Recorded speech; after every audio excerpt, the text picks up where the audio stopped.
ఈనాడు దినపత్రికలో ప్రచురితమైన ఒక వ్యంగ్య చిత్రం ఇప్పుడు ఆంధ్రప్రదేశ్ రాజకీయాల్లో పెను సంచలనంగా మారింది. సాధారణంగా పత్రికల్లో వచ్చే కార్టూన్లు రాజకీయ నాయకుల వైఫల్యాలను ఎండగట్టడం లేదా సమకాలీన అంశాలను హాస్యంతో మేళవించి చెప్పడం మనం చూస్తుంటాం. అయితే ఈసారి వచ్చిన ఒక నిర్దిష్టమైన కార్టూన్ నేరుగా మాజీ ముఖ్యమంత్రి వైఎస్ జగన్మోహన్ రెడ్డికి ఉద్దేశించి ఉండడమే కాకుండా ఆయనలో ఒక రకమైన అభద్రతా భావాన్ని కల్పించిందనే చర్చ సోషల్ మీడియాలో జోరుగా సాగుతుంది. నిజానికి ఒక కార్టూన్ చూసి ఒక బలమైన రాజకీయ నేత భయపడతారా అనే ప్రశ్న అందరిలోనూ తలెత్తుంది. కానీ ప్రస్తుత రాజకీయ సమీకరణాలు చూస్తుంటే ఇది కేవలం హాస్యం మాత్రమే కాదని జగన్ రాజకీయ భవిష్యత్తు జగన్ వర్గీయులు భావిస్తున్నట్లు కనిపిస్తుంది. ఈ కార్టూన్లో ఉన్న అంతరార్థం జగన్ పాలిటిక్స్ను అర్థం పట్టేలా ఉండడమే కాకుండా రాబోయే రోజుల్లో ఆయన ఎదుర్కోబోయే న్యాయపరమైన ఇబ్బందులను సూచించిందని గుసగుసలు వినిపిస్తున్నాయి. సాధారణంగా విమర్శలను తేలిగ్గా తీసుకునే జగన్ ఈసారి మాత్రం కాస్త గట్టిగానే స్పందించినట్లు సమాచారం. ఈ క్రమంలోనే ఆయన ఏకంగా పోలీస్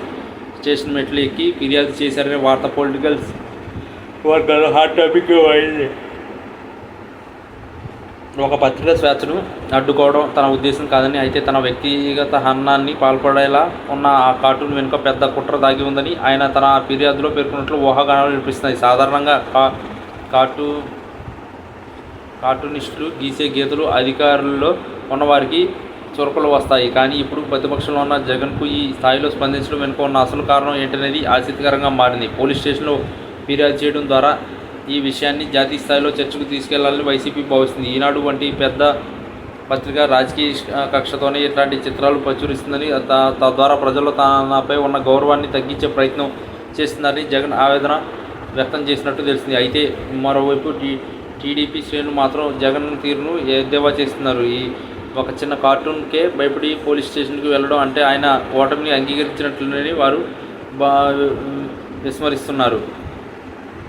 గతంలో ఎంతోమంది నాయకులు ఇట్లాంటి విమర్శలు ఎదుర్కొన్నారని, కానీ ఎవరు ఇట్లాంటి చర్యలు పూనుకోలేదని గుర్తు చేస్తున్నారు. ఏది ఏమైనా ఈనాడు కార్టూన్ ఇప్పుడు కేవలం ఒక బొమ్మగా మిగిలిపోకుండా ఒక రాజకీయ ఆయుధంగా మారింది. పోలీస్ స్టేషన్కి వెళ్ళి కంప్లైంట్ ఇవ్వడం ద్వారా జగన్ తనపై జరుగుతున్న ప్రచారాన్ని అడ్డుకోవాలని చూస్తున్నారా, లేక అది ఆయనకు రాజకీయ వ్యూహంలో భాగమా అన్నది కాలమే నిర్ణయించాలి. ఈ పరిణామం పత్రికా రంగానికి మరియు రాజకీయ రంగానికి మధ్య ఉన్న విభేదాలను మరోసారి బహిర్గతం చేసింది. ఈ వ్యంగ్య చిత్రం చుట్టూ ఎంత పెద్ద రచ్చ జరగడం ఆంధ్రప్రదేశ్ రాజకీయ చరిత్రలో ఒక వింతైన అంశంగా మిగిలిపోయిందని సోషల్ మీడియాలో కూడా ఈ అంశంపై భిన్నాభిప్రాయాలు వ్యక్తమవుతున్నాయి. జగన్ అభిమానులు ఆయనకు మద్దతుగా నిలుస్తుంటే ప్రత్యర్థులు మాత్రం దీన్ని ఒక కామెడీ సీన్గా అభివర్ణిస్తున్నారు. రాబోయే రోజుల్లో ఈ కేసు ఎట్లాంటి మలుపులు తిరుగుతుందో వేచి చూడాలి.